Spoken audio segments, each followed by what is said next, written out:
మా ఫ్యామిలీ ఇంకా ఫ్రెండ్స్‌తో కలిసి బ్లూబెర్రీ పికింగ్‌కి అయితే వెళ్ళాము. మేము ఉంటున్న ప్లేస్ నుంచి అదొచ్చేసి ఒక 40 మినిట్స్ పడుతుంది. అక్కడికి వెళ్ళగానే మాకు చిన్న చిన్న బకెట్స్ అయితే ఇచ్చారనమాట బ్లూబెర్రీస్ కలెక్ట్ చేసుకోవడానికి. చాలా క్యూట్‌గా అనిపించాయి అవి పట్టుకొని తిరుగుతుంటే. ఇంకా మా అత్తయ్య, మామయ్య కూడా వచ్చారు కదా! వాళ్ళైతే చాలా ఎక్సైట్ అయ్యారు ఆ ఫామ్‌లోకి వెళ్ళంగానే బ్లూబెర్రీస్ అన్నీ చూసి. నేను యూఎస్ఏకొచ్చాక ఫస్ట్ టైమ్ అనమాట ఇలా ఫామ్‌కి వెళ్ళడం.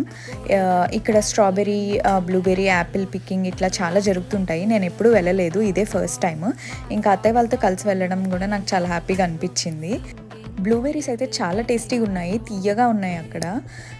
బట్ సైజెస్ చూసుకొనైతే పిక్ చేసుకోవాలి. బాగా లావుగా ఉన్న బ్లూబెర్రీస్ అయితే చాలా తియ్యగున్నాయి. కొంచెం చిన్న చిన్నవైతే పుల్లగా అనిపిస్తున్నాయి. ఇంకా కలర్ కూడా చేంజ్ అయినాయి కొన్నిటికి. అవి కూడా కొంచెం పుల్లగున్నాయి. 2 అవర్స్ అక్కడే స్పెండ్ చేశాము ఫామ్‌లో అందరం. ఇంకా లాస్ట్‌లో మేము పిక్ చేసిన బ్లూబెర్రీస్ కన్నిటికి బిల్ ఏపిచ్చుకొని ఇంటికైతే వచ్చేసాము.